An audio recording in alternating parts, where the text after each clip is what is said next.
अगर हम बात करें तो शाम एक बच्चा है जिसकी मदर टंग है संथाली और बहुत अच्छे से पढ़ लेता है और उसने बहुत अच्छी तरह से फ्रेंच भाषा सीख ली है, वह अब फ्रेंच भाषा में भी पढ़ लेता है। ये कौशल का अंतरण है, पठन अंतरण है, अधिगम अंतरण है या पठन युक्ति है? देखिएगा, पठन अंतरण इसलिए नहीं कहेंगे कि सिर्फ पढ़ने की बात नहीं हुई है। फ्रेंच सीख लिया इसका मतलब ये नहीं कि अब वो सिर्फ पढ़ लेता है, फ्रेंच का भी प्रयोग कर पाएगा। संथाली में ऐसा नहीं था कि सिर्फ पढ़ने की ही बात थी, भाषा तो उसको आती है ना, अपनी मातृभाषा तो बोलनी में आती होगी। तो सिर्फ पढ़ने के बारे में ये सिर्फ पढ़ने का ट्रांसफर हुआ है ऐसा नहीं कह सकते। अंतरण का मतलब है ट्रांसफर। पठन युक्ति, कोई युक्ति तो ऐसी लगाई नहीं है कि सिर्फ पढ़ने के लिए कोई युक्ति यूज की हो, ठीक है ना। कौशल का अंतरण, ये बात सही लग रही है, या अधिगम का अंतरण? अधिगम फिर बड़ी प्रक्रिया हो जाएगी। यहाँ पे एक स्किल की बात हो रही है, लैंग्वेज का प्रयोग किया जा रहा है। जो पहले से उसको एक लैंग्वेज या एक स्किल आती थी उसका प्रयोग दूसरी जगह पे किया जा रहा है, तो ये कौशल का अंतरण है, ना कि अधिगम का अंतरण। ऐसा अगर ये अधिगम का अंतरण भी कहते तो उसको 200% गलत नहीं कह सकते थे हम, लेकिन ज्यादा बेहतर ऑप्शन इन्होंने कौशल का अंतरण समझा, जो कि है भी, क्योंकि एक पर्टिकुलर स्किल की बात हो रही है यहाँ पे कि लैंग्वेज सीखने में भी लैंग्वेज स्किल्स को आप, ये क्या है, पढ़ना बोलना सुनना लिखना क्या है, ये सूबो पाली आपने नोट्स में भी देखा होगा, ये स्किल्स ही तो है। तो भाषा कौशल सीखा जा रहा है, अधिगम किसी एक कार्य की बात होगी, ठीक है। सूबो पाली क्रम इनका यही है, बट यही क्रम होता है ये कहना गलत होगा। सूबो पली यानी सुनना बोलना पढ़ना लिखना, ये क्या है, कौशल हैं आपकी भाषा के, स्किल्स हैं लैंग्वेज की। तो मुख्य कौशल हैं भाषा के 4, तो कौशल का अंतरण है ए ऑप्शन इसमें, ना कि सी ऑप्शन। ठीक है जी बात। आगे बढ़ेंगे, क्वेश्चन नंबर 2 देखिएगा और जवाब दीजिएगा। आसान सा क्वेश्चन है, देखिए फटाफट से जवाब दीजिए। गुलफ्सा कह रही है मैम सोशल साइंस में हेल्प कीजिए। इस बार नहीं गुलफ्सा, अगली बार कर देंगे पक्का। अभी आप बैचेस वगैरह में हैं या प्रीवियस ईयर की सहायता ले लीजिए, कोशिश रहेगी कि अगली बार किया जाए, एटलीस्ट पेडागोजी वाला सेक्शन या जितना भी किया जा सकता है। देखिएगा, अगर हम बात करते हैं किस चीज की, क्वेश्चन नंबर 2 की, तो 43% लोग सी कह रहे हैं। देखते हैं, भाषा में सहजता से क्या तात्पर्य है? सहजता मतलब नेचुरल होना, स्वाभाविक होना। ए ऑप्शन है वाचन में मनुष्यों की स्वैच्छिक प्रकृति, यानी बोलने में नेचुरली जो उनका नेचर है मनुष्यों का, सिर्फ बोलने में, यानी भाषा में सहजता से मतलब सिर्फ बोलने में दक्षता से है, वाचन में दक्षता से है ना? नहीं, ऐसा तो नहीं है। भाषा बोलना शुरू करने के समय बच्चों द्वारा महसूस की गई समस्याएं, तो ये कठिनाई को भी सहजता नहीं कहेंगे। सहजता तो नेचुरल होना है, ओपन होना है किसी चीज को लेकर, कठिनाई महसूस करना सहजता नहीं हो सकता। सी ऑप्शन है भाषा बोलने की मनुष्यों की स्वाभाविक क्षमता, यस, नेचुरल एबिलिटी।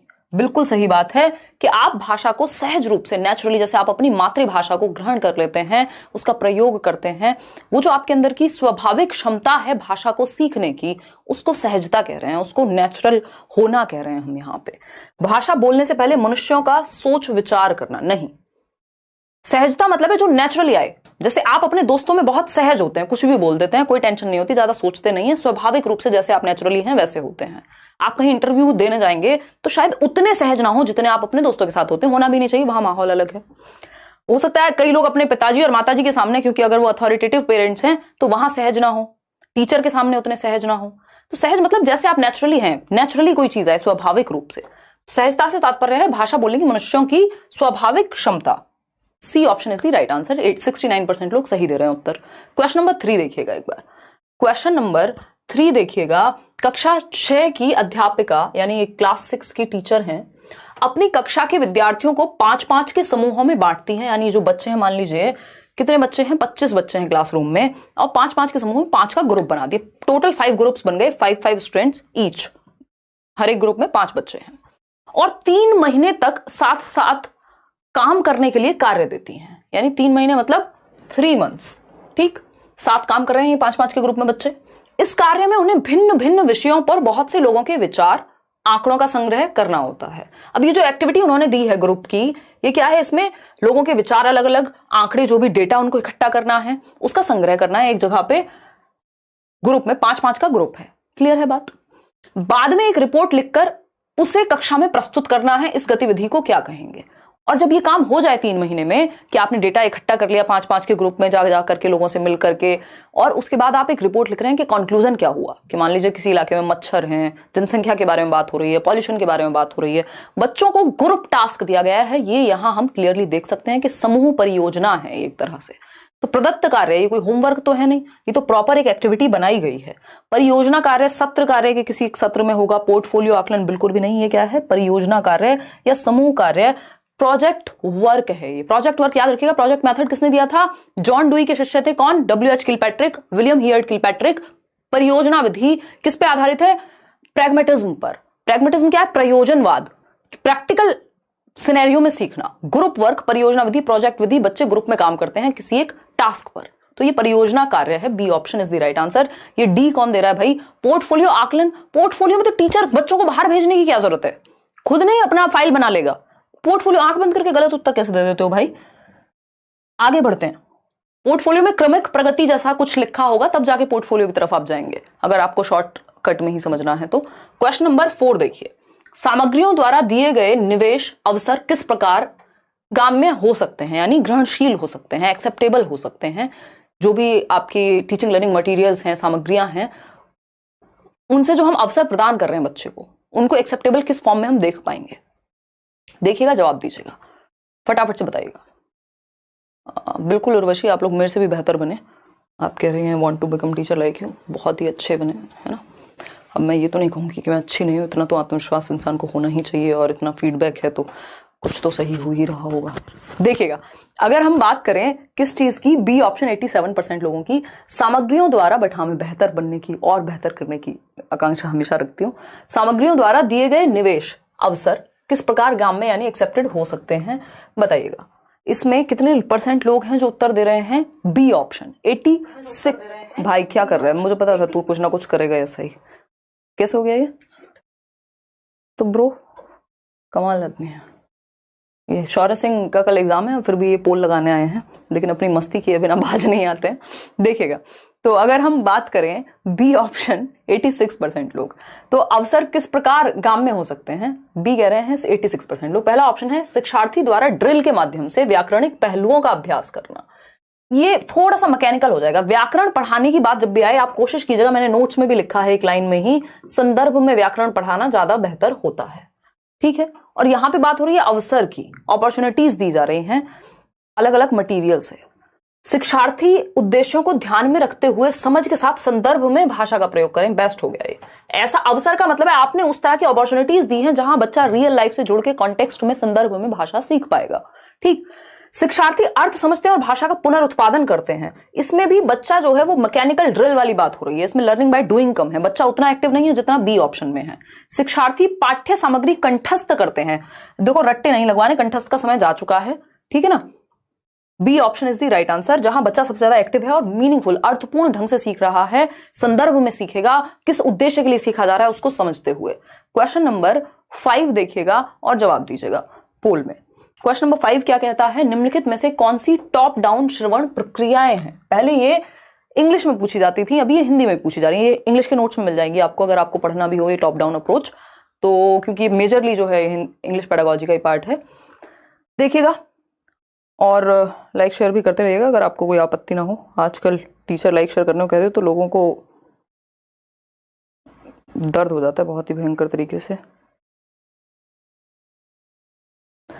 देखिए कितने 26,000 लोग हम लोग जुड़े हुए हैं, 9200 लोग हैं जिन्होंने लाइक शेयर किया है। चलिए समझते हैं, मेहनत पूरी हो रही है और कोशिश है कि आपको वो चीज पूरी तरह से हेल्प होगी। देखिए बी ऑप्शन कह रहे हैं 47% लोग। समझते हैं क्या कहानी है। बॉटम अप प्रक्रिया कौन सी है ये पूछा है, और टॉप डाउन कौन सी है ये पूछा है, ठीक है। इसको टॉप डाउन अप्रोच इंग्लिश में कहते हैं, बॉटम अप अप्रोच इंग्लिश में कहते हैं प्रक्रिया को, ऑफ कोर्स। ए ऑप्शन है मुख्य बिंदु को जानने के लिए अनुमान लगाने, निष्कर्ष निकालने, सारांशीकरण करने के लिए सुनना। यानी कि जो भी मेन पॉइंट है उस बात में, उस स्टोरी में, उसका अनुमान लगाना, प्रिडिक्ट कर पाना उसको। निष्कर्ष यानी उसका कंक्लूजन निकाल पाना कि कहना क्या चाह रहा है। सारांश यानी जैसे आप समरी बताते हैं, 3 घंटे की मूवी देख के आए, 30 मिनट भी नहीं लगे, 20 मिनट में बता दिया, है ना। और बी ऑप्शन मुझे भी देखनी है वैसे, दृश्यम 2, बट समय नहीं मिल पा रहा। विशिष्ट बारीकियों जैसे ध्वनि, शब्द और खंड आदि के लिए सुनना, यानी स्पेसिफिक डिटेल्स के लिए सुनना।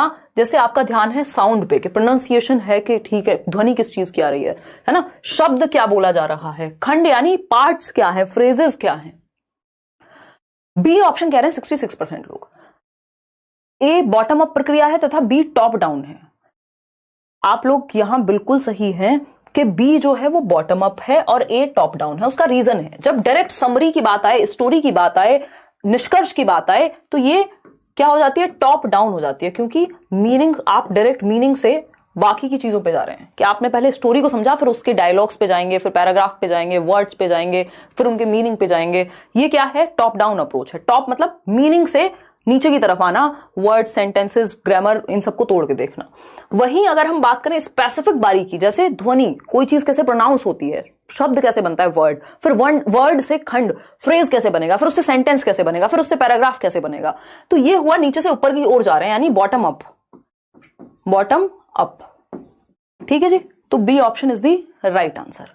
अभी पोल मत देना शौर्य, नेक्स्ट इसको एंड कर दो, थोड़ा सा मैं बता देती हूँ। अच्छा, ये आज की क्लास है, देखिएगा। अगर हम बात करते हैं यहाँ टॉप डाउन और बॉटम अप, ये आपको इंग्लिश पेडागोजी में भी हेल्प करेगी, और जैसा कि आप देख रहे हैं हिंदी में भी पूछी जा रही है। नाम टॉप डाउन ही रहेगा और बॉटम अप ही रहेगा, जैसा कि आपने देखा है।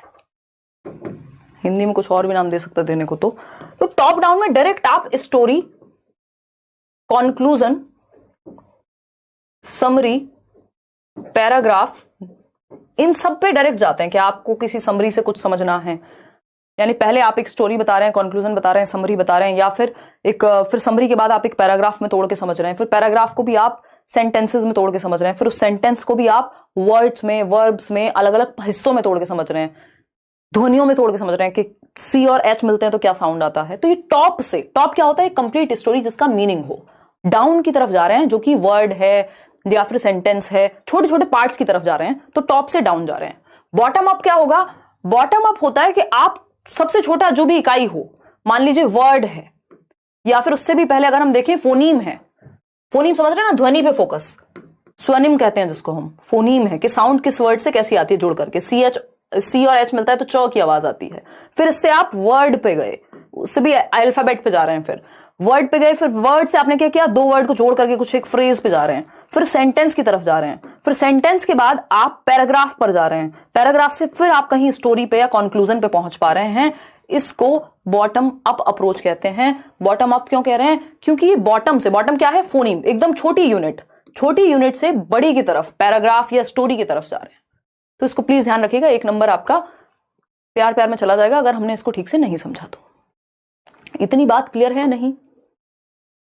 हाँ, जो नोट्स दिए गए उसके भी क्लास लूंगी मैं, मैराथन सेशंस में उन नोट्स को बिल्कुल शामिल किया जाएगा, देखिएगा। तो B option is the right answer. आगे बढ़ेंगे, क्वेश्चन नंबर 6 देखिएगा। क्वेश्चन नंबर 6 देखिए, अश्विन एक बच्चा है या टीचर है, देखते हैं। अश्विन किसी पाठ्य सामग्री में से और दूसरों द्वारा बोली गई किसी भी बात में से कुछ शब्दों की पहचान कर लेता है। बच्चा है बेसिकली अश्विन, जो भी पाठ्य सामग्री है, जो भी टेक्स्ट बुक है या मटेरियल है, उससे कुछ सुना, कुछ देखा, कुछ पढ़ा, वहां से, और दूसरों द्वारा जो बोली गई भाषा है उससे कुछ शब्दों की पहचान कर लेता है, आइडेंटिफाई कर लेता है कि ये वर्ड मैंने सुना है, इसका मतलब मुझे पता है, परंतु इन शब्दों का प्रयोग स्वयं नहीं कर पाता, यानी कि खुद से यूज नहीं कर पाता। जैसे आप मान लीजिए कोई सीरीज देख रहे हैं अंग्रेजी की या जो भी भाषा आपको समझ में आती है एटलीस्ट, तो अब आप दूसरों को सुन के समझ तो पा रहे हैं कि हाँ यार ये वाली बात, ये वर्ड का मतलब क्या हो सकता है इस कॉन्टेक्स्ट में, है ना, लेकिन आप खुद से उसको बहुत ज्यादा यूज नहीं करते। जैसे नॉर्मल वर्ड्स के भी बहुत ही अतरंगी वर्ड्स हो सकते हैं जो उनके क्या कहेंगे, सिनोनिम हो सकते हैं जो यूज हो रहे हैं, लेकिन अगर हम क्या कहते हैं, अगर हम वॉलेट को वॉलेट कह रहे हैं या पर्स कह रहे हैं कुछ लोग, तो कोई तीसरा वर्ड होगा, हम उसको यूज नहीं कर रहे, हो सकता है हमें समझ में आ रहा हो, यानी हमारी वोकैबुलरी में वो है, हम सुन के समझ जाते हैं, पढ़ के समझ जाते हैं, कॉन्टेक्स्ट में समझ जाते हैं, बट उसका प्रयोग नहीं करते। ये इंग्लिश में भी सेम टॉपिक है, इसको निष्क्रिय शब्द संपदा कहते हैं, इसको पैसिव वोकैबुलरी कहते हैं, जिसको आप डेली यूज में नहीं लाते जिन शब्दों को, लेकिन समझ जाते हैं पढ़ के या सुन करके, आपको इनका मीनिंग पता होता है, बट आपकी डेली वोकैब में, डेली यूज में, आपके जीवन में ये नहीं प्रयोग होते। ऐसे बहुत सारे शब्द होंगे, क्योंकि सक्रिय शब्द संपदा होती है एक्टिव वोकैबुलरी। ये कुछ ही शब्द हैं जो एक्टिवली आप यूज करते हैं, जैसे but, by the way, actually, जो डेली यूज में आ रहे हैं आपके, ये क्या है, कुछ ही शब्द हैं, वो सक्रिय संपदा है जिनको आप डेली यूज में लाते हैं। निष्क्रिय शब्द संपदा है जो आपने लिटरेचर में, मान लीजिए पढ़ लीजिए, मैंने लिटरेचर पढ़ा है, तो अब बहुत सारे ऐसे शब्द होंगे जिनका कोई यूज नहीं है, जैसे वर्मिलियन एक वर्ड है, कोई यूज नहीं है उसका, डेली यूज में एज सच नहीं है, सिंदूर बोलते हैं जिसको हम, तो ये क्या हुआ, निष्क्रिय शब्द संपदा बन गई, कोई डेली यूज में है भी नहीं। इससे भी और खतरनाक वर्ड होंगे, एक वर्ड है इलोप, यूज तो जनरली होता नहीं है ना, गायब हो जाना, भाग जाना, तो ये निष्क्रिय शब्द संपदा हो गई मेरी, ठीक। तो कम प्रयुक्त होने वाले शब्द नहीं कहते, इनको निष्क्रिय शब्द संपदा कहते हैं कि आप पहचान लेते हैं अगर कोई और बोले कहीं और देखें, बट यूज कम करते हैं या जरूरत नहीं पड़ती। तो कठिन शब्द भी नहीं कहेंगे इनको, सक्रिय शब्द भी नहीं कहेंगे, निष्क्रिय शब्द संपदा कहेंगे, पैसिव वोकैबुलरी कहेंगे। इंग्लिश में भी यही, इसी चीज को बदल के बस इंग्लिश में दे देगा क्वेश्चन और 1 नंबर आपका पक्का हो गया। क्वेश्चन नंबर 7 देखिएगा। मैं आज बहुत डिटेल्स के मूड में हूं, तो थोड़ा सा आप लोग पेशेंस बना के रखिएगा। जब लगे कि बहुत ज्यादा समझ में आ गया तो चुपचाप से अपना लाइक करें और फिर बैठ जाएं कि आज तो समझ के ही जाएंगे, ठीक है जी। पोल में जवाब दीजिए। मैथ और इंग्लिश की पेडागोजी की क्लास भी देंगे, नोट्स भी देंगे कंचन, डोंट वरी। मेरी तबीयत थोड़ी सुधर रही है और मैं नोट्स पे भी लगातार काम कर रही हूँ, क्योंकि कितना भी कोई भी काम कर ले, अगर जब तक मैं नहीं देखूंगी वो आपके काम के नहीं होंगे नोट्स। देखिएगा, कोई भी मतलब टीम से उनको भी समझाना ही पड़ता है। मेरी फ्रेंड छवि चौहान डर रही है कि उसकी कुछ तैयारी नहीं है, उसको कुछ मोटिवेट कर दो। Love from Bulandshahr. छवि को बोलो कि बुलंदशहर आएंगे, मीटअप करेंगे, या वो खुद आ जाएंगी क्लास लेने 2 दिन, है ना। बेसिकली जो नोट्स मिल रहे हैं सिर्फ उनको पढ़ लो, जो क्लास जितनी हो रही है पेपर तक उनको देख लो, बाकी छोड़ दो, सरेंडर कर दो कि हमें नहीं पता होगा या नहीं, बट हाँ मेहनत पूरी करेंगे। ये नोट्स सारे पढ़ लेते हैं, जो क्लास चल रही है 9 बजे, एक ही क्लास चल रही है, इतना तो कर ही सकते हो, उसको ले लेंगे, सारी मैराथन्स ले लेंगे, जो पीडीएफ मिल रही है उनको एटलीस्ट प्रैक्टिस ही कर लेंगे, हो जाएगा खत्म। देखिएगा, पेपर क्लियर करना उतनी बड़ी दिक्कत थोड़ी है। जीवा नई व्याकरणिक अवधारणाएं जैसे कि जा रहा था, जा रहे थे, सीखते समय पहले से ही सीखी हुई अवधारणाओं जैसे कि जा रहा है, जा रहे हैं से संबंध जोड़ पाता है। एक बच्चा है जीवा, जो व्याकरणिक अवधारणाएं हैं, जो ग्रामेटिकल कॉन्सेप्ट्स हैं, उनको वो जो पहले से जानता है, जा रहे थे, जा रही थी, उसी में जोड़ करके संबंध बना लेता है और थोड़ा सा उसको लैंग्वेज को और एडवांस लेवल पे ले जाएगा। यानी पहले से उसको आता था कि जा रहा था, जा रही थी का क्या मतलब है। अब जब वो सीखते समय जो उसको पहले से प्रीवियस नॉलेज थी, उन कॉन्सेप्ट्स को नए कॉन्सेप्ट से जोड़ पाता है। यानी प्रीवियस नॉलेज से, ओल्ड नॉलेज से, पूर्व ज्ञान से नवीन ज्ञान को जोड़ के सीखता है, जो कि एक बहुत ही अच्छी बात है। अब ये नवीन ज्ञान से जोड़ना पूर्व ज्ञान को कौन सी प्रक्रिया है? संज्ञानात्मक, परासंज्ञानात्मक, संज्ञानात्मक एवं परासंज्ञानात्मक, या अनुमान लगाने की युक्तियां, बताइए। देखिए, ये मेटाकॉग्निटिव, इसमें कोई स्किल नहीं लगी कि आपने स्पेशली कोई थिंकिंग अबाउट थिंकिंग कर ली हो। मेटाकॉग्निशन इसमें दूर दूर तक नहीं है, है ना। परासंज्ञानात्मक युक्ति नहीं है, ये अनुमान भी नहीं है, संज्ञानात्मक युक्ति है। ये आपकी कॉग्निटिव स्किल है कि thinking, reasoning, problem solving, decision making, इन सब का यूज करके, मेमोरी का यूज करके, जो कि कॉग्निशन में आती है, लैंग्वेज का यूज करके, तो आपने अपनी स्मृति का, अपनी भाषा का, अपने चिंतन का प्रयोग किया और प्रीवियस ज्ञान को, जो पूर्व ज्ञान है, उसको नए ज्ञान से जोड़ दिया। मेटाकॉग्निटिव स्किल्स इतनी ईजी नहीं होती, हर कोई यूज भी नहीं करता। Metacognition is awareness about awareness, कि आप क्या सोच रहे हो, आपके मन में जो थॉट आ रहा है वो क्यों आ रहा है, इसको भी आप समझ पाए। कि यार हो सकता है कि मैं किसी से जेलस हूं इसलिए मुझे इनसिक्योर फील हो रहा है, ये मेटाकॉग्निशन है। ये थिंकिंग से नहीं आ जाएगा, थिंकिंग अबाउट थिंकिंग से आएगा। समझ पा रहे हैं? तो संज्ञानात्मक युक्ति है ये, इसमें थिंकिंग अबाउट थिंकिंग नहीं हो रही है। तो A option is the right answer, ना कि सी ऑप्शन। आगे बढ़ेंगे, क्वेश्चन नंबर 8 देखिएगा। क्वेश्चन नंबर 8 देखिएगा, समझिएगा इसको, क्या कहने का प्रयास हो रहा है क्वेश्चन नंबर 8 में, फटाफट से बताइएगा।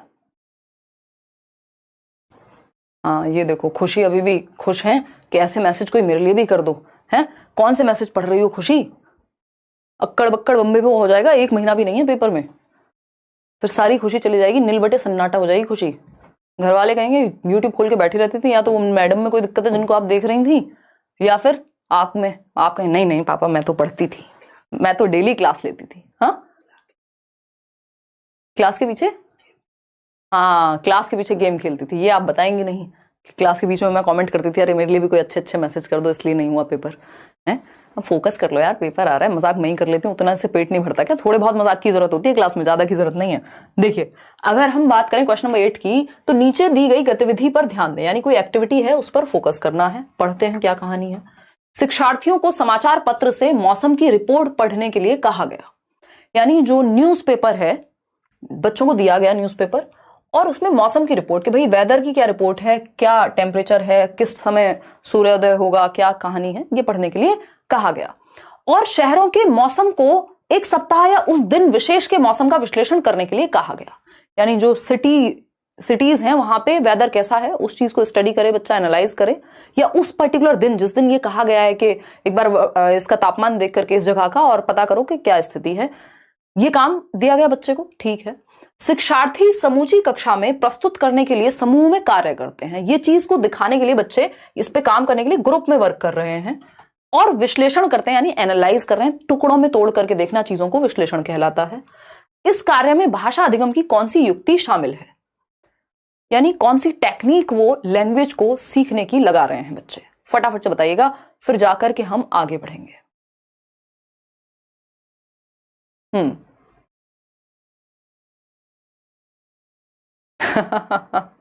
प्रियंका शुक्ला, बात तो आपकी सही है, बट ठीक है, ये प्यार है आप लोगों का। कई बार आप लोग चीजें मांगते भी वैसे हैं कि वो डिमांडिंग फॉर्म में होती हैं, जो कि ठीक है, वो जहां ऐसे प्यार मोहब्बत में ही की जा सकती हैं शिकायतें या डिमांड्स के, नहीं ये वाले नोट्स तो दिए नहीं अभी तक, ये वाले भी दो, है ना, तो वो मैं समझती हूँ उस चीज को। देखिए सी ऑप्शन 36% लोग कह रहे हैं।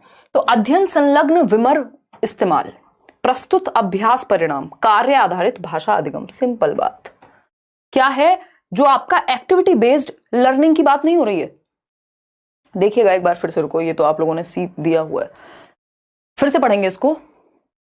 भारती कह रहे हैं कि please English Hindi EVS notes से अच्छे स्कोर कर पाऊंगी मैं, एंड आप बहुत अच्छा पढ़ाते हो, God bless you. Thank you Bharti. अभी आ रहे हैं ईवीएस के नोट्स भी 2 दिन में मिल जाएंगे, इंग्लिश के कल मिल जाएंगे, हिंदी के आपको मिल चुके हैं, सीडीपी के मिल चुके हैं, मैथ्स के भी मिल जाएंगे। तो शिक्षार्थियों को समाचार पत्र से, और मैं उदय सर को बोल दूंगी कुछ 50-100 क्वेश्चन ऐसे दे देंगे आपको जिनमें से बार बार रिपीट होने वाले न्यूमेरिकल्स भी आ जाएं। गतिविधि है कि विद्यार्थियों को समाचार पत्र से मौसम की रिपोर्ट पढ़ने के लिए कहा गया और शहरों के मौसम को एक विश्लेषण के लिए कह दिया। शिक्षार्थी समूची कक्षा में प्रस्तुत करने के लिए समूह में कार्य कर रहे हैं, विश्लेषण कर रहे हैं। इस कार्य में भाषा अधिगम की कौन सी युक्ति इस्तेमाल हुई है। भाषा अधिगम की युक्ति की बात हो रही है, इन जनरल कौन सा मेथड हुआ है ये नहीं पूछा, तो कार्य आधारित इसलिए नहीं कहेंगे इसको, अदरवाइज मुझे भी ठीक ही लग रहा था। अध्ययन संलग्नता विमर इस्तेमाल, प्रस्तुति अभ्यास प्रयोग में भाषा पद्धति नहीं। टास्क बेस्ड लर्निंग अलग तरह के एग्जांपल्स होते हैं उसमें, ठीक है ना। तो यहां पे अध्ययन संलग्नता प्रॉपर उनको पढ़ना पड़ेगा, इन डेप्थ एनालाइज करना पड़ेगा, तब जाकर के बात बन पाएगी। टास्क बेस्ड लर्निंग में बहुत छोटे छोटे टास्क होते हैं लैंग्वेज को लेकर के। आगे बढ़ेंगे क्वेश्चन नंबर 9 के साथ। क्या कहता है क्वेश्चन नंबर 9? भारती एक बच्ची है या टीचर है, पढ़ेंगे आपको तभी पता लगेगा। बताइए यार, पानी कहाँ है आज, बताइएगा फटाफट से, फिर आगे बढ़ेंगे। मिल जाएंगे यार बाकी सब्जेक्ट के नोट्स भी, क्यों दुखी हो। 1 मिनट रुकना, आंसर करो, मैं आती हूँ।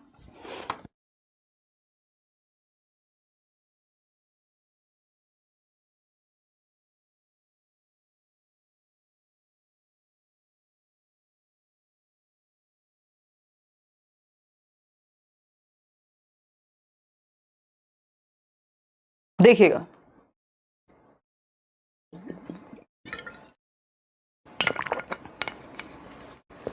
ये कह रहे हैं 59% लोग। चलिए देखते हैं। अगर हम बात करें, भारती नामक अध्यापिका कक्षा 8 के शिक्षार्थियों की गलतियों को नोट करती जाती हैं और सप्ताह में एक बार शिक्षार्थियों से इन पर चर्चा करती हैं और गलतियों पर उनका ध्यान आकर्षित करती हैं और यह भी बताती हैं कि ये गलतियां कैसे हुई होंगी।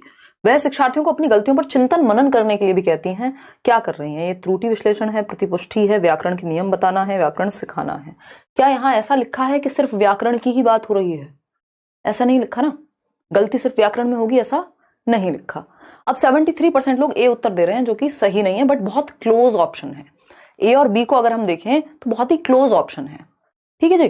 तो अगर हम इसको समझने का प्रयास करते हैं 1 मिनट में, कहा गया है कि भारती एक टीचर हैं, क्लास 8 को पढ़ाती हैं, जो भी गलतियां हैं उनको नोट करती जाती हैं, क्योंकि तुरंत हम गलतियां ठीक नहीं करते बच्चे की, उसको थोड़ा मौका देते हैं, है ना। गलतियां कर ली इन्होंने नोट, फिर वीक में, वंस इन अ वीक, ये क्या करती है, सप्ताह में एक बार इन पर चर्चा करती हैं। अब ये जो एरर्स थे बच्चों के द्वारा किए गए, इन पर कर रही हैं डिस्कशन, चर्चा हो रही है, ठीक बात है। अब ना सिर्फ चर्चा हो रही है, गलतियों पर उनका ध्यान आकर्षित कर रही हैं, यानी उनको त्रुटियों की तरफ लेकर के जा रही हैं कि क्या गलतियां हैं, विश्लेषण करो भाई, ये गलतियां कैसे हुई होंगी। वह शिक्षार्थी को अपनी गलतियों पर चिंतन मनन करने के लिए भी कह रही हैं, यानी जहां जरूरत है वहां उनको सुधारने की भी बात हो रही है गलतियों की। तो ना सिर्फ विश्लेषण है, ये ओवरऑल एक फीडबैक है ना। ये ओवरऑल एक फीडबैक है, 1 हफ्ते का टाइम लिया है टीचर ने, वहां पे एनालाइज किया है। त्रुटि विश्लेषण तो इसमें अपने आप ही समाहित है इस फीडबैक में कि गलतियों को जांचना, उनको परखना, उनका एनालिसिस करना एरर्स का, बट ओवरऑल एक फीडबैक के रूप में जहां जरूरत है उसको सही भी करना, तो ये प्रतिपुष्टि हो गया। बी ऑप्शन इसमें सही है, ना कि ए। आगे बढ़ेंगे, क्वेश्चन नंबर 10 देखिएगा और जवाब दीजिएगा। क्वेश्चन नंबर 10 क्या कहता है, निम्नलिखित कार्य लेखन के किस प्रकार के अंतर्गत आएगा। यानी कार्य लेखन एक राइटिंग रिलेटेड कोई वर्क है, किसके अंतर्गत आएगा। कल्पना करें कि कहानी में आप एक पात्र हैं, अपनी भावनाएं बताने के लिए अपने मित्र को पत्र लिखें। यानी आपको इमेजिन करना है कि कोई एक स्टोरी है और आप भी उसके एक कैरेक्टर हैं, ठीक है, आप भी उसके एक कैरेक्टर हैं, ठीक। जैसे डोरेमोन है कार्टून और आप उसमें नोबिता हैं, ठीक। तो अब आप सोच रहे हैं कि मेरी क्या भावनाएं होंगी, सुजुका ने कितना हर्ट किया मुझे, और सोनियो था ना भाई, हाँ सोनियो कितना ज्यादा क्रूअल है, और कौन था जियान ने कितना मारा। तो मतलब आप अपनी स्टोरी अब आप अपने हिसाब से परिवर्तन कर रहे हैं। क्या मेरे को ये बेचारा वाला नोबिता नहीं बनना, मुझे ऐसा नोबिता बनना है जिसके पास सारी पावर्स हैं। इसको एक्स्ट्रापोलेटिव टास्क कहते हैं। क्या कहते हैं इसको, एक्स्ट्रापोलेटिव टास्क कहते हैं। ये इंग्लिश में भी एक क्वेश्चन आता है एक्स्ट्रापोलेटिव राइटिंग को लेकर के। एक्स्ट्रापोलेटिव यानी जब आप एक्टिवली उस सिचुएशन में जाकर के या खुद से लिख रहे हैं चीजें, खुद से उसमें इन्वॉल्व हो रहे हैं, तो एक्स्ट्रापोलेटिव लेखन में आता है। बाकी कोई भी ये to the point factual question है, इसमें मैं और आप कुछ नहीं कर सकते। चलिए समझते हैं, क्योंकि आपको खुद को सिचुएशन में रखना है। क्वेश्चन नंबर 11 देखिएगा और समझेंगे। राष्ट्रीय शिक्षा नीति 2020 किसके अध्ययन की अनुशंसा करती है। बताइए, जो नेशनल एजुकेशन पॉलिसी है वो किसके अध्ययन, किस भाषा को बढ़ावा देने की बात करेगी। फटाफट से आंसर करेंगे। इससे पहले कि आप आंसर करें, मैं 1 मिनट का मौन धारण कर लेती हूं, ठीक है कि नहीं।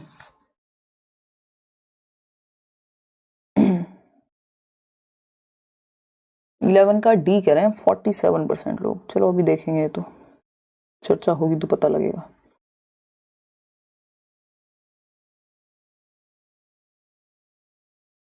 देखिएगा, समझते हैं क्या कहानी है। 56% लोग, 63% लोग कह रहे हैं डी ऑप्शन है। राष्ट्रीय शिक्षा नीति 2020 किसके अध्ययन की अनुशंसा करती है। अंग्रेजी और विदेशी भाषाएं, मातृभाषा और संस्कृत, ठीक है, गलत तो नहीं है। संस्कृत, तमिल, शास्त्रीय भाषाएं, हिंदी, अंग्रेजी और उर्दू, तो ये तमिल यही नहीं आ जाती मॉडर्न इंडियन लैंग्वेजेस में ही। अच्छा, शास्त्रीय भाषा मतलब यही आ जाती है शास्त्रीय भाषाओं में ही। मातृभाषा, दूसरी भारतीय भाषाएं, संस्कृत, विदेशी भाषाएं, शास्त्रीय भाषाएं, चलो ठीक है। घर की भाषा यानी मातृभाषा, ये तो मस्ट है ही। दूसरी भारतीय भाषाएं यानी जो भी मॉडर्न इंडियन लैंग्वेजेस हैं, जिसमें 22 भाषाएं आती हैं, आपका पेपर भी होता है, संविधान में दी हुई है। विदेशी, जो 8th शेड्यूल है उसमें विदेशी भाषा यानी फॉरेन लैंग्वेज, और क्लासिकल लैंग्वेज, इन दोनों को ध्यान रखिएगा। ये जो फॉरेन लैंग्वेज और क्लासिकल लैंग्वेज है, इनको एडिशनल सब्जेक्ट के रूप में पढ़ाने की अनुशंसा कहाँ की गई है, नेशनल एजुकेशन पॉलिसी में की गई है। बाकी सारी बातें 3 लैंग्वेज फॉर्मूला के अकॉर्डिंग है। मैंने आपको नोट्स में भी दिया है 3 लैंग्वेज फॉर्मूला। घर की भाषा यानी मातृभाषा पढ़ानी ही होती है। दूसरी बात, आपकी दूसरी भारतीय भाषाएं, मॉडर्न इंडियन लैंग्वेजेस और अंग्रेजी वगैरह, ठीक है। विदेशी भाषा और शास्त्रीय भाषा को एक एडिशनल सब्जेक्ट के रूप में किसकी बात हुई है, जिसमें संस्कृत भी है, जिसमें फ्रेंच या और भाषाएं भी हैं। तो यहाँ पे ये ध्यान रखना है कि जो फॉरेन लैंग्वेज है और शास्त्रीय, क्योंकि इन्होंने क्या किया, 3 लैंग्वेज फॉर्मूला को थोड़ा फ्लेक्सिबली यूज किया है कि जो 3 लैंग्वेज फॉर्मूला में हो रहा था उसको तो रखेंगे, फॉरेन लैंग्वेज और क्लासिकल लैंग्वेज को एडिशनल लैंग्वेज के रूप में भी रखेंगे। 1 मिनट में आप 3 लैंग्वेज फॉर्मूला समझ लीजिए। अगर हम बात करते हैं तो 3 लैंग्वेज फॉर्मूला दिया था कोठारी आयोग ने, है ना। त्रिभाषा सूत्र कहते हैं जिसको, बहुत शॉर्ट में समझेंगे क्योंकि ये मैराथन वगैरह में हम समझने वाले हैं इसको। फर्स्ट लैंग्वेज जो होगी, 3 भाषाएं पढ़ाई जाए बच्चे को, जिसमें फर्स्ट जो लैंग्वेज हो वो होम लैंग्वेज या मदर टंग, MT लिख रही हूं मैं यहाँ पे शॉर्ट में, मातृभाषा या लोकल लैंग्वेज या क्षेत्रीय भाषा जो भी बच्चे की बोली जाती होगी प्राथमिक स्तर पे। अगर हम बात कर रहे हैं सेकंड लैंग्वेज की, तो ये अगर मातृभाषा हिंदी है, ये हिंदी भाषी राज्यों में सेकंड लैंग्वेज इंग्लिश हो जाएगी, ठीक। अगर हिंदी भाषी राज्य नहीं है, मान लीजिए यहाँ पे जो मदर टंग है वो तमिल है, या मान लेते हैं कुछ और, कोई और भाषा लेते हैं, पंजाबी है, ठीक, तो जो सेकंड लैंग्वेज है वो फिर हिंदी हो जाएगी। तो यानी जो हिंदी भाषी राज्य हैं वहां पे सेकंड लैंग्वेज इंग्लिश हो जाएगी क्योंकि हिंदी पहले लैंग्वेज में बोली जा रही है, और नहीं तो यहाँ पे सेकंड हिंदी हो जाएगी। और बाकी जो थर्ड लैंग्वेज है वो कोई भी मॉडर्न इंडियन लैंग्वेज हो सकती है, या इंग्लिश या कोई भी मॉडर्न इंडियन लैंग्वेज भी हो सकती थी, MIL बोलते हैं जिसको हम, ठीक है। आधुनिक भारतीय भाषाएं जो हैं, ये इसमें कहानी है 3 भाषाएं पढ़ाने की। अब इसके साथ साथ अभी नेशनल एजुकेशन पॉलिसी ने कहा है जो क्लासिकल लैंग्वेज है और फॉरेन लैंग्वेज है उनको एडिशनल सब्जेक्ट के रूप में पढ़ाया जाए। तो डी ऑप्शन बेटर है बाकी ऑप्शन से। आगे बढ़ेंगे क्वेश्चन नंबर 12 पर। पाठ्य सामग्री की प्रामाणिकता क्या है, ऑथेंटिसिटी क्या है, जो आपकी पाठ्य सामग्री है उसके बारे में बात हो रही है। बताइएगा एक बार, फटाफट से बताइएगा। पाठ्य सामग्री की बात हो रही है, तो पाठ्य सामग्री यानी रीडिंग मटेरियल, उसका ऑथेंटिसिटी, पाठ्य पुस्तक के लेखकों द्वारा विकसित पाठ्य सामग्री, किसी संदर्भ तथा प्राकृतिक भाषा प्रयोग से उपजी पाठ्य सामग्री को ऑथेंटिक कहेंगे, प्रमाणिक कहेंगे, या अधिकारी द्वारा दी गई आदेशात्मक सामग्री या पाठ्य पुस्तक की समूची पाठ्य।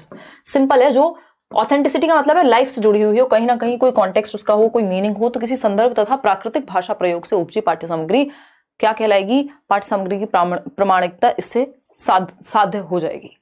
तो B option is the right answer. आगे बढ़ेंगे, क्वेश्चन नंबर 13 देखिएगा एक बार, क्या कहता है क्वेश्चन नंबर 13, समझेंगे इसको। कौन सी गतिविधि पोर्टफोलियो आकलन से संबंधित है, यानी कि which of the following is related to portfolio assessment. Portfolio पे एक क्वेश्चन हिंदी में भी आएगा, इंग्लिश में भी आएगा, और कई बार ईवीएस में भी देखने को मिल जाता है। सीडीपी में तो बहुत कम आता है, बट आ सकता है क्योंकि सिलेबस का ही हिस्सा है। ठीक है ना, फटाफट से बताएंगे। और ये असेसमेंट वाला जो पार्ट है, ये ईवीएस में जहां तक मैं आपको दूंगी, तो ये आप पढ़ लीजिएगा, उसमें असेसमेंट फॉर लर्निंग वगैरह भी बताइएगा, जवाब दीजिएगा। क्वेश्चन नंबर 15 के बाद, ये बहुत ही मुश्किल सा सेट था। क्वेश्चन नंबर 15 के बाद क्वेश्चंस आपको इजी लगने लग जाएंगे। जो सेकंड सेट है, ये जो फर्स्ट 15 क्वेश्चंस हैं ये मुश्किल हैं, और ये जरूरी है कि मैं आपके साथ मुश्किल क्वेश्चंस भी डिस्कस करूं, है ना। देखिएगा, ये लेवल 2 के क्वेश्चंस थे, बट जरूरी नहीं है कि हमेशा लेवल 2 के क्वेश्चंस मुश्किल आते हैं, क्योंकि सिलेबस सेम ही है, बस उन्हीं से मुश्किल क्वेश्चन बना दिए।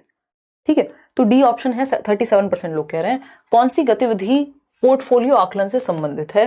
पहला ऑप्शन है, अध्यापक शिक्षार्थियों के अधिगम के प्रत्येक चरण के बारे में टिप्पणी लिखते हैं और उसका रिकॉर्ड करते हैं। ये एनेक्डोटल रिकॉर्ड हो जाएगा। ठीक, अध्यापक शिक्षार्थियों के प्रत्येक कार्य का रिकॉर्ड रखते हैं, जिससे कि हर गतिविधि के लिए अंक दिए जा सके। अंक देना पोर्टफोलियो का कोई वो नहीं है, ये रचनात्मक आकलन में आता है, ना कि समेटिव में। अध्यापक अभिभावकों को पृष्ठ पोषण देने के लिए रिपोर्ट कार्ड में अपने विचार लिखते हैं। कक्षा में शिक्षार्थी द्वारा की जाने वाली सभी गतिविधियों का रिकॉर्ड रखना। अब आपका इसमें क्या विचार है, ये बताएंगे। बताइए शौर्य सिंह। डी, अक्कड़ बक्कड़ बम्बे वो कर रहे हो ना।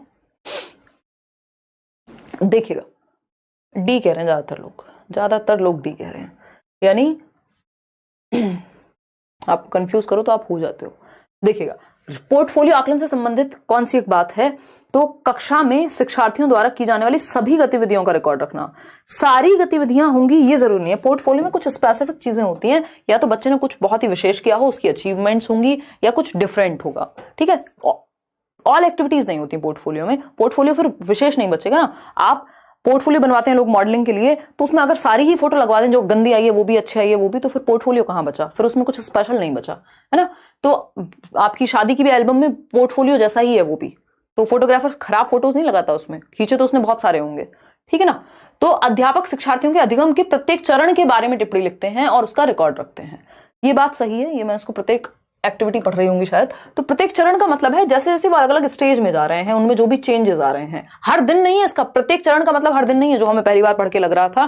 प्रत्येक चरण का मतलब हर एक दिन पे या हर एक गतिविधि को नहीं है। चरण मतलब जैसे जैसे वो स्टेजेस में आगे बढ़ता जा रहा है, चाहे वो क्लास के तौर पे हो, चाहे उसके अंदर जो भी नई स्किल्स आ रही हैं, तो कुछ विशेष होगा तभी तो हम लिखेंगे। सिर्फ फीडबैक के लिए लिखना वो पोर्टफोलियो नहीं होता। पोर्टफोलियो अपने आप में एक फाइल है। तो ए ऑप्शन। क्वेश्चन नंबर, उसके अलग अलग फेजेस, और ये क्लास से दूसरी क्लास में ट्रांसफर हो जाता है। क्वेश्चन नंबर 14 देखिएगा। एक अध्यापक कक्षा 8 के विद्यार्थियों को 10 वाक्यों का एक अनुच्छेद पढ़कर सुनाती है। 10 सेंटेंसेस हैं एक पैराग्राफ में, टीचर ने सुनाया और उन्हें ध्यान से सुनने के लिए कहा। शिक्षार्थियों से कहा जाता है कि वे श्रवण के आधार पर इस अनुच्छेद को पुनः लिखें, यानी जो भी उन्होंने सुना है उस पैराग्राफ को खुद से लिखें, फिर से लिखें। अनुच्छेद में आए शब्दों और वाक्यों को उसी तरह से लिखने की जरूरत नहीं है, यानी बिल्कुल एग्जैक्टली वैसे ही नहीं लिखना है जैसे बिल्कुल जो वर्ड एक एक सुना है उसको उगल नहीं देना है, रट नहीं लेना है, अपने शब्दों में लिखना है।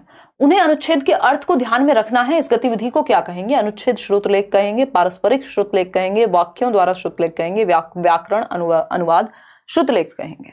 बताइए, ये अनुच्छेद श्रुतलेख है कि डिक्टेशन किसका? पैराग्राफ का, जो सुन करके उस पैराग्राफ को वो लिखने वाले हैं वहां पे। सिंपल बात है, A option is the right answer. 40% लोग दे भी रहे हैं। क्वेश्चन नंबर 15 देखिएगा। एक अनुच्छेद में से हर पंक्ति में छठे या सातवें शब्द के बाद ये क्वेश्चन बहुत पूछा जाता है हिंदी और इंग्लिश में, बहुत ही इजी लड्डू क्वेश्चन है, एकदम आप उड़ा देंगे इसको या खा जाएंगे लड्डू समझ करके। एक अनुच्छेद में यानी एक पैराग्राफ में हर पंक्ति में छठे या सातवें शब्द के बाद, यानी 6 शब्द आए या 7वें शब्द के बाद एक फिल इन द ब्लैंक है, एक स्टोरी चल रही है, बीच बीच में फिल इन द ब्लैंक्स हैं, फिर उसे पूरा करने के लिए कहा जाता है। इस परीक्षण को क्या कहते हैं ये पूछा है, बताइएगा। ये जो परीक्षण है कि आपको कहा जा रहा है कि इस स्टोरी के बीच में कुछ कुछ चीजें ब्लैंक छोड़ दी गई हैं, खाली स्थान छोड़ दिए गए हैं, इनको भरना है, तो इसको क्या कहेंगे इस परीक्षण को? इसको सिंपल आपको दिमाग में रखना है, क्लॉज टेस्ट कहते हैं, है ना। रिक्त स्थानों की पूर्ति नहीं कहते हैं, क्लॉज परीक्षण, क्योंकि स्टोरी में जब ऐसा हो रहा है ना या पैराग्राफ में ऐसा हो अगर, तो उसको क्लॉज टेस्ट कहते हैं। इंग्लिश में भी आपके परीक्षाओं में भी आता है, अगर हम कॉम्पिटिटिव एग्जाम्स की बात करें तो ये क्लॉज टेस्ट कहलाता है। फिल इन द ब्लैंक तो सिंपल एक वाक्य में होगा ना, या एक सेंटेंस में होगा हद से हद, पूरे पैराग्राफ में नहीं होता। फिल इन द ब्लैंक नहीं कहेंगे, फिर उसको क्लॉज परीक्षण कहेंगे। इसका जो टू द पॉइंट या एग्जैक्ट वर्ड है, टर्मिनोलॉजी है, वो है क्लॉज परीक्षण, क्लॉज टेस्ट। कि कोई स्टोरी चल रही है, कोई पैराग्राफ है, उसमें बीच बीच में वर्ड्स मिसिंग है, तो आपको वो खुद से दिमाग लगा के भरने हैं। Question number 16, fill in the blank में जरूरी नहीं है कि आपको कोई स्टोरी ही हो। प्रथम भाषा अर्जन के लिए कौन सा सही है, यानी फर्स्ट लैंग्वेज एक्वायर कर रहे हैं आप। अर्जन का मतलब है स्वाभाविक रूप से, नेचुरल रूप से होगी। जवाब दीजिएगा, फिर जाकर के हम कहीं आगे बढ़ेंगे। बताइएगा। बहुत बड़े अलका सिंह कह रहे हैं लड्डू क्वेश्चन तो चला गया अब। हाँ,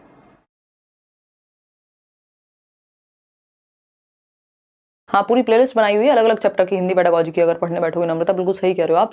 अगर आपने चैप्टर नहीं पढ़ा है तो फिर आंसू आएंगे आपके थोड़े से। या तो मैराथन देख लीजिए, या नोट्स पढ़ लीजिए, या फिर वो चैप्टर वाइज प्लेलिस्ट देख लीजिए अगर ज्यादा ही समस्या है तो। 8-10 चैप्टर हैं हिंदी पेडागोजी के भी, इंग्लिश के भी, अलग से मैंने कराए हुए हैं। सिलेबस सेम ही है तो इसलिए रिपीट कराने का भी कोई खास बेनिफिट नहीं है, मैराथन में मैं करा दूंगी। तो ए कह रहे हैं 88% लोग, 88% लोग जो है वो ए उत्तर दे रहे हैं। सोना कह रहे हैं कि मैम आज आप पूरी की पूरी लेट्स लर्न का लोगो लग रही हैं। बिल्कुल सही बात है, एकदम येलो और ब्लैक का कॉम्बिनेशन। मैं सोच रही हूँ एक बाइक लेनी है मुझे, येलो और ब्लैक का कॉम्बिनेशन में ही ले लेती हूँ। क्या नहीं आती नहीं है? अरे करा देंगे यार, कैसी बातें कर रहे हो। गाड़ी अभी मत कराओ कृपा से, वारंटी वाइड हो जाएगी, बहुत महंगा खर्चा है उसका। कह रहा गाड़ी भी करा दें फिर। देखो एक बार, अगर प्रथम भाषा अर्जन के लिए कौन सा सही है, तो यह प्राकृतिक रूप से अर्जित की जाती है, इसके लिए प्रशिक्षण की आवश्यकता है, इसके लिए औपचारिक निर्देश की आवश्यकता है, यह किसकी? भाषा अर्जन के लिए कोई औपचारिकता नहीं चाहिए, आपने नोट्स में पढ़ लिया होगा, पहला ही टॉपिक है। ठीक है, नौरेन नाम ले लिया आपका, बताइए फटाफट से। देखिए रीना, प्राकृतिक रूप से अर्जित की जाती है। भाषा अर्जन का मतलब यह मातृभाषा को आप अर्जित करते हैं। स्टीफन क्रेशन तो कहते हैं कि आप दूसरी भाषा को भी अर्जित कर सकते हैं, बट ये प्राकृतिक रूप से होता है। अर्जन जब भी होगा, चाहे वो पहली भाषा का हो, दूसरी भाषा का हो। अगर बच्चे के एनवायरमेंट में एक से ज्यादा भाषाएं अवेलेबल हैं तो वो 2 या 2 से अधिक भाषाओं को भी अर्जित कर सकता है।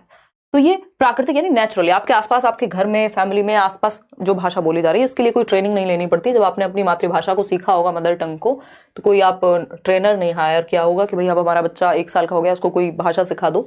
औपचारिक निर्देश यानी स्कूल में किताबों का, सिलेबस का कोई प्रेशर नहीं होता। सचेत प्रयास नहीं होते, ये सचेतन नहीं होते, ये अवचेतन प्रयास होते हैं, ये अनकॉन्शियस या सबकॉन्शियस होते हैं। कई बार तो ये अनकॉन्शियस भी कहते हैं कई राइटर्स इनको। तो A option is the right answer. आगे बढ़ेंगे क्वेश्चन नंबर, अब आपके क्वेश्चंस आपको इजी लगने शुरू हो गए होंगे। निकटस्थ विकास का क्षेत्र शब्दावली किससे संबंधित है? फ्री का क्वेश्चन है, लड्डू में भी सुपर लड्डू क्वेश्चन भी कह सकते हैं हम इसको। अगर ये क्वेश्चन भी कोई गलत करे तो उसको थोड़ा सा इस कप में पानी लेना चाहिए और पी जाना चाहिए। डूबने से तो कोई फायदा नहीं, क्योंकि डूब तो पाओगे नहीं, इतना छोटा मग है ये। ठीक है ना? एग्जैक्टली, आप सही समझे शौर्य सिंह हैं। देखिए, अगर हम बात करते हैं इसकी, और लाइक शेयर भी कर देना चाहिए अगर सही उत्तर दे पा रहे हैं तो। निकटस्थ विकास का क्षेत्र शब्दावली किससे संबंधित है? यानी जोन ऑफ प्रॉक्सिमल डेवलपमेंट, यानी जहां तक भाई आप सीटेट क्लियर कर सकते हैं, ये आपके जोन ऑफ प्रॉक्सिमल डेवलपमेंट में है। यदि आपको सही तरीके से सहायता मिल जाए, आप थोड़ा सही तरीके से मेहनत कर लें, है ना। तो ये निकटस्थ विकास के क्षेत्र की बात कौन करता है? सामाजिक सांस्कृतिक सिद्धांतवादी, सोशियो कंस्ट्रक्टिविस्ट करते हैं। और वो कौन है? वाइगॉत्स्की। हिंदी में लिखेंगे वाइगॉत्स्की। ठीक है, हिंदी के नोट्स बनाते बनाते हिंदी अच्छी हो गई मेरी कल रात में ही। वाइगॉत्स्की। ठीक। संज्ञानात्मक विकास, ये कॉग्निटिव हो जाएगा, इसमें ब्रूनर आएंगे। व्यवहारवादी उपागम में स्किनर या बेंड्यूरा आएंगे। मनोविश्लेषणवाद में सिगमंड फ्रॉइड आएंगे, वो भाषा पे सच कोई बात नहीं करते। तो ये सामाजिक सांस्कृतिक परिप्रेक्ष्य है। क्वेश्चन नंबर 18 देखिएगा एक बार और जवाब दीजिएगा। क्या कहता है क्वेश्चन नंबर 18? निपुण भारत अभियान यानी बेसिक लिटरेसी आपको आए। निपुण भारत अभियान का उद्देश्य है कि बच्चे पठन तथा लेखन में निपुणता अवश्य प्राप्त कर लें। कौन सी क्लास तक? बताइए फटाफट से। किस क्लास तक पढ़ने और लिखने में एटलीस्ट उनको दक्षता हो, वो घबराए नहीं, पढ़ने और लिखने में दक्ष हो पाए? बताइएगा। ये आपको जानने को मिलेगा इस तरह का क्वेश्चन। ये थोड़ा सा डिफरेंट क्वेश्चन है। हिंदी लैंग्वेज टफ लग रही है इसलिए जो है थोड़ी प्रैक्टिस करनी पड़ेगी ना। अगर हिंदी चूज किया पेपर में तो प्रैक्टिस तो करके जानी पड़ेगी। देखो तो निपुण भारत अभियान का उद्देश्य है कि भैया प्रवेश करते ही मतलब पढ़ना लिखना सब सीख जाएं। प्रवेश करते ही मतलब क्या, ऐसा क्या जादू है कि स्कूल में पैर रखा हो वाओ ला ला ला ला ला है? ऐसा तो नहीं हो सकता। कक्षा 3 में पहुंच जाएं, हो सकता है कक्षा 6 में प्रवेश कर लें। भाई 6 तक पहुंचते पहुंचते सिर्फ पढ़ना और लिखना ही सीखेंगे क्या? अगर हम बात कर रहे हैं तो कक्षा 8 में पहुंच जाएं, तब तक तो और भी स्किल सीख जाते हैं। तो कक्षा 3 तक हम ये उम्मीद कर रहे हैं बच्चे से कि भैया उसको बेसिक न्यूमरेसी स्किल्स आती होंगी। लगभग 9 साल का होगा वो, है ना भाई। पहली क्लास में 6 साल का बच्चा, दूसरी क्लास में 7 साल का बच्चा और तीसरी क्लास में 8 साल का बच्चा। तो 8 से 9 साल की उम्र में उसको बेसिक लिटरेसी स्किल्स आती होंगी। तो कक्षा 3 में पहुंचते पहुंचते वो क्या हो जाए, लिखने और पढ़ने में एटलीस्ट निपुण हो जाए। हालांकि हमारे देश में बहुत खराब स्थिति है कि बच्चे 6 तक या जिस लेवल पर उन्हें सीख जाना चाहिए वहां तक भी वो पढ़ना लिखना ठीक से नहीं जान पाते। देखिएगा अब आता है नेक्स्ट क्वेश्चन। भाषा में ध्वनि की सबसे छोटी इकाई, ये इंग्लिश में भी भरपूर पूछा जाता है। सबसे छोटी अर्थपूर्ण इकाई क्या है? ध्वनि की सबसे छोटी अर्थपूर्ण इकाई क्या है? बताइएगा फटाफट से बताइएगा। इससे पहले कि आप गलत बताएं मैं आपको सही बता देती हूं। हाँ देखिएगा कितने बज गए, 10:09। देखिए सी ऑप्शन कह रहे हैं बिल्कुल स्वनिम। ठीक है आगे बढ़ेंगे। क्वेश्चन नंबर 20 देखिएगा क्या कहता है क्वेश्चन नंबर 20। अगर हम बात करें क्वेश्चन नंबर 20 की, तो जब शिशु 2 से 3 महीनों की आयु में स्वर ध्वनियों को बोलने में सक्षम हो जाते हैं उस अवस्था को क्या कहते हैं? यानी 2 से 3 महीने, ये मैंने नोट्स में बहुत क्लियरली दिया हुआ है। 2 से 3 महीने का मतलब क्या? एक हफ्ते, एक महीने में कितने वीक्स होंगे? 4 हफ्ते, 4 सप्ताह। ठीक 2 से 3 महीने में कितने होंगे बताओ जरा? 8 हफ्ते के आसपास, है ना?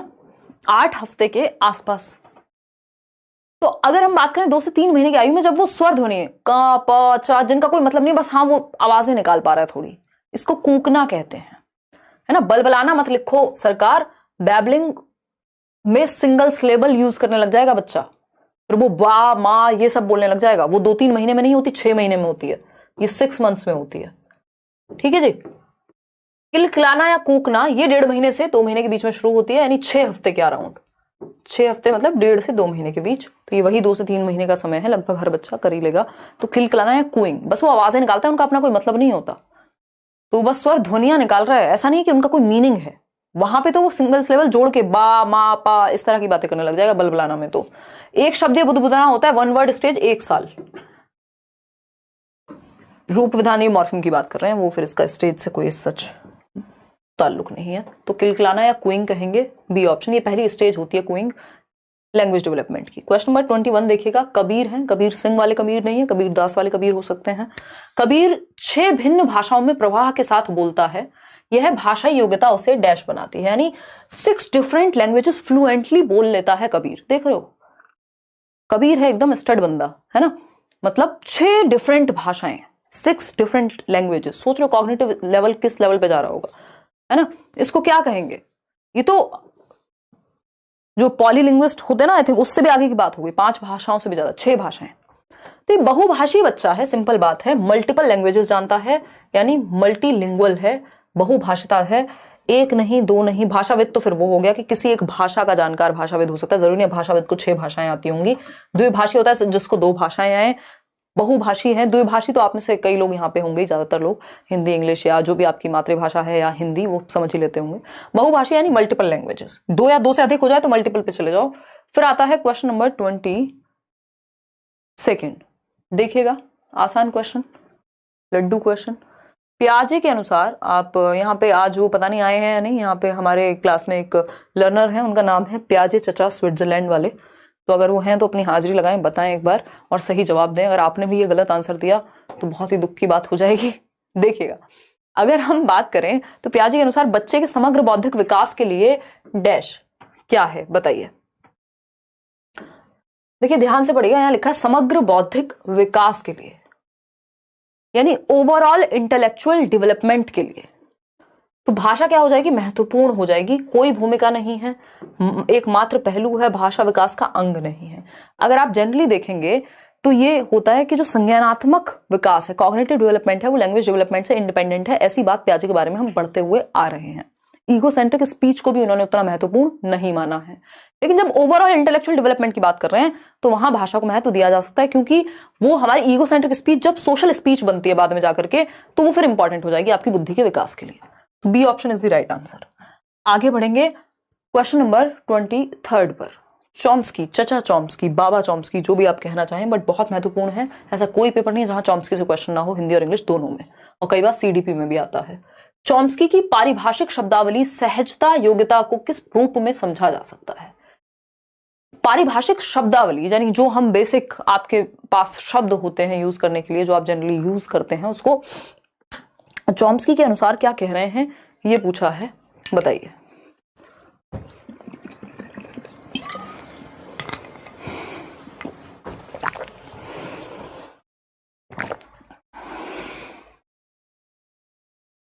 एटी 82% लोग कह रहे हैं ए ऑप्शन। चलिए समझते हैं।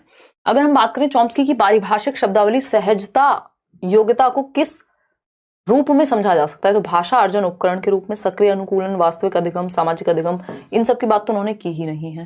ये क्या है, भाषा अर्जन उपकरण। चॉम्स्की कह रहे हैं सिंपल, जो पारिभाषिक शब्दावली है जो हम अपने एनवायरमेंट से सहजता से उठा लेते हैं, जिस वोकैब को, वो लैंग्वेज एक्विजिशन डिवाइस की वजह से होता है कि हम भाषा को अर्जित कर लेते हैं। क्वेश्चन नंबर 24 देखिएगा, प्रथम भाषा अर्जन क्या है, यानी फर्स्ट लैंग्वेज एक्विजिशन, बताइए।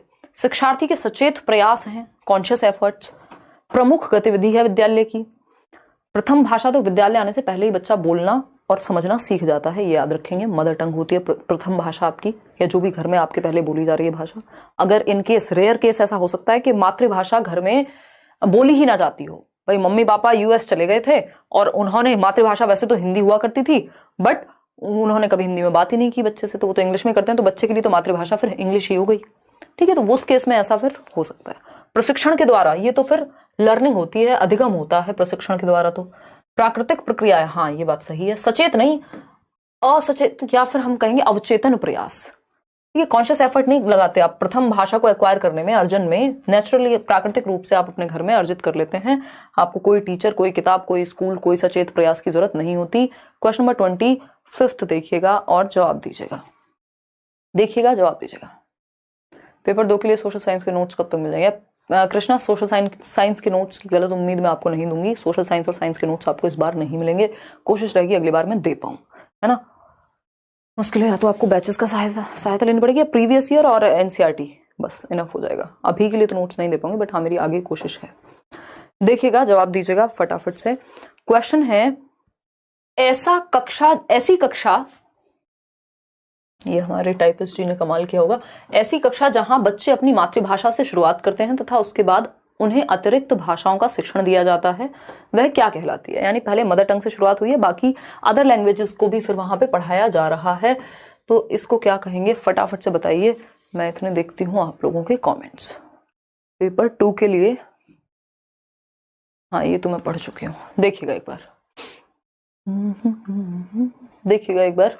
54 मिनट्स हमको हो चुके हैं। देखिए, अगर हम बात करें तो द्विभाषी अतिरिक्त भाषाओं में सिर्फ ये नहीं कहा कि बस दूसरी ही भाषा पे रुक जाएंगे, 3 भाषा भी पढ़ा सकते हैं। बुनियादी कक्षा, मानवीय उपागम, बहुभाषिक कक्षा है। जब मल्टीपल लैंग्वेज की बात हो जाए, 2 या 2 से अधिक, तो हम बहुभाषिक कक्षा घोषित कर देंगे उसको, कि कई भाषाएं सीखी जा रही हैं। क्वेश्चन नंबर 26 देखिए, और 4 सवाल हैं आपके पास। किसी एक विचार को औपचारिक तरीके से संप्रेषित किया जाता है, यानी फॉर्मली आप बहुत तरीके से अपनी बात को कम्युनिकेट कर रहे हैं, फिर उसी विचार को अनौपचारिक तरीके से संप्रेषित किया जाता है। यानी आप कहें, जी नमस्कार, मैं आपका स्वागत करती हूँ, है ना, और फिर यही बात आपको कही जाए, अरे राम राम ठीक है क्या, तो ये क्या हुआ? पहले आपने औपचारिक भाषा का प्रयोग किया और दूसरा क्या है, अनौपचारिक भाषा का प्रयोग किया, बात सेम ही हुई है। इसको क्या कहेंगे ये पूछिए, बताओ जरा, फटाफट से बताओ। अबरार खान, फटाफट से बताओ। हम्म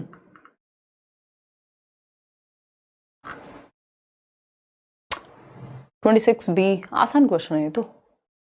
100 प्रीवियस ईयर क्वेश्चन किए हैं, 85 ठीक थे, बट आज 15 क्वेश्चन देखकर कंफ्यूज हो गई हूँ कि फर्स्ट पेपर में नहीं है। You are superior ma'am, love you, EVS के नोट्स दे देंगे गुरमीत। ये क्वेश्चंस मैंने डलवा दिए क्योंकि ये मुझे इंपॉर्टेंट लगे थे। आज वाले क्वेश्चंस आपको मिल जाएंगे, जो सेट वो मिलिए ना आपको नोट्स, तो नए पुराने दोनों तरह के क्वेश्चन करने पड़ेंगे। किसी एक विचार को औपचारिक तरीके से संप्रेषित किया जाता है, यानी पहले आपने फॉर्मल तरीके से प्रस्तुत किया, हेलो गुड इवनिंग कैसे हैं ये वो, फिर बाद में आप आगे देसी पे यानी अनौपचारिक तरीके से, यानी कि आप इनफॉर्मल लैंग्वेज का प्रयोग करने लग गए, तो इसको क्या कहा जाएगा? एक भाषिक वक्ता की इस स्थिति को क्या कहेंगे बताइए? समाज भाषा विज्ञान, कोड बदलना, कोड स्विचिंग, या कोड मिलाना, या बोलियां? भाई कोडिंग की ही बात होगी क्योंकि लैंग्वेज के डिफरेंट अप्रोचेस को यहां प्रयोग किया गया है। ठीक है बात, ये नहीं है स्विचिंग है, मिक्सिंग नहीं है, मिक्स नहीं किया आपने। एक उसी बात को इनफॉर्मली कह दिया और फॉर्मली कह दिया, हिंदी भाषा ही प्रयोग हो रही है, एक भाषा ही है आप, ऐसा नहीं है कि कोई और भाषा में कहा है हिंदी ही, वो भी बस आपने इनफॉर्मली कहा है ना। तो कोड बदलना यानी कोड स्विचिंग। आगे बढ़ेंगे क्वेश्चन नंबर 27। तो ये कुछ चीजें कॉमन सेंस वाली भी होती हैं, जरूरी नहीं है हर चीज आपको सिलेबस में ही पढ़नी होगी। क्वेश्चन नंबर 27 देखिएगा, नॉम चॉम्स्की समर्थन करते हैं कि, नॉम चॉम्स्की पे कई क्वेश्चन आ जाते हैं, तो नॉम चॉम्स्की किस चीज का समर्थन करते हैं? द्रुत गति से भाषा अर्जित करते हैं। संस्कृतियों में भाषा अधिगम का प्रतिरूप अधिकांशतः एक जैसा है। भाषा का विकास अधिकांश बच्चों में समान आयु के आसपास होता है, या भाषा केवल सीखी जाती है या अर्जित नहीं की जाती। तो ये तो ऑपोजिट बात हो गई, यहाँ द्रुत गति की भी बात नहीं होगी। अधिकांश बच्चों में समान आयु के आसपास होता है। सभी संस्कृतियों में भाषा अधिगम का प्रतिरूप अधिकांश एक जैसा ही है, जिसको सार्वभौमिक व्याकरण कह रहे हैं ये, कि लगभग सेम तरीके से सीखते हैं बच्चे लगभग हर एक संस्कृति में। ठीक है बात, या कोई दिक्कत परेशानी दर्द समस्या अगर इस बात को समझने में हो रही है तो बता दीजिए। फोन हमारा बजता रहता है। देखिए क्वेश्चन नंबर 28, नॉम चॉम्स्की क्या कह रहे हैं समझिएगा। नॉम चॉम्स्की की जब हम बात कर रहे हैं तो नॉम चॉम्स्की के सिद्धांत के अनुसार हम सभी इस सहजात समझ के साथ जन्म लेते हैं कि भाषा कैसे कार्य करती है, संकेत भाषा, सार्वभौमिक व्याकरण, बुनियादी, या क्या। तो यहाँ पे नॉम चॉम्स्की के अनुसार सिर्फ यूनिवर्सल ग्रामर की ही बात हुई है। सार्वभौमिक व्याकरण के सभी भाषाओं का मूल व्याकरण एक जैसा ही होता है लगभग। क्वेश्चन नंबर 29 देखिएगा और जवाब दीजिएगा। बहुभाषिक शिक्षा एक ऐसी प्रक्रिया है जिसमें शिक्षार्थी विद्यालय में अतिरिक्त भाषा सीखने से पहले डैश से शुरुआत करते हैं, यानी बहुभाषिक। अभी एक क्वेश्चन था बस इसी को ऑपोजिट किया हुआ था कि पहले बच्चा मदर टंग सीखेगा, बाद में मल्टीपल लैंग्वेजेस हम उसको सिखा रहे हैं। यहाँ पे कह दिया कि बहुभाषिक शिक्षा उसको कहेंगे जहां पे बच्चा अतिरिक्त भाषा सीखने से पहले क्या सीखेगा? अपनी मातृभाषा सीखेगा।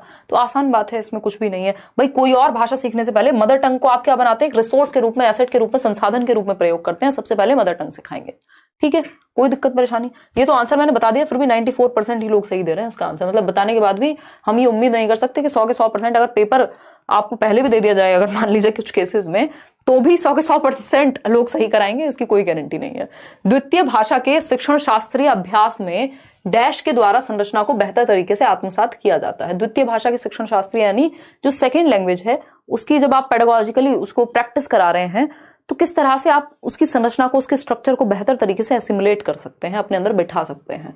तो पहला ऑप्शन है, सामान्यतः प्रयोग होने वाले वाक्य विन्यासों के अभ्यास तथा पुनरावृत्ति दोहराव से, रोचक विषय सामग्री के साथ अर्थपूर्ण अंतःक्रिया से, भाषा के अर्थपूर्ण अंतरण से, अवलोकन तथा सहायता देने से।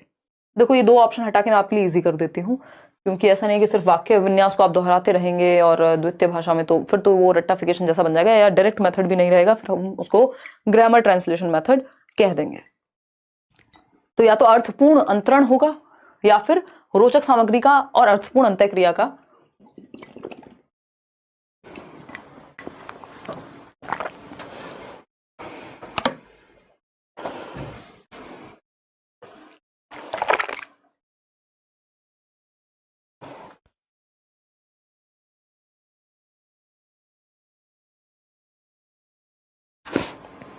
देखिएगा लास्ट क्वेश्चन है, ओह गॉड, एक्चुअली शाम से क्लास।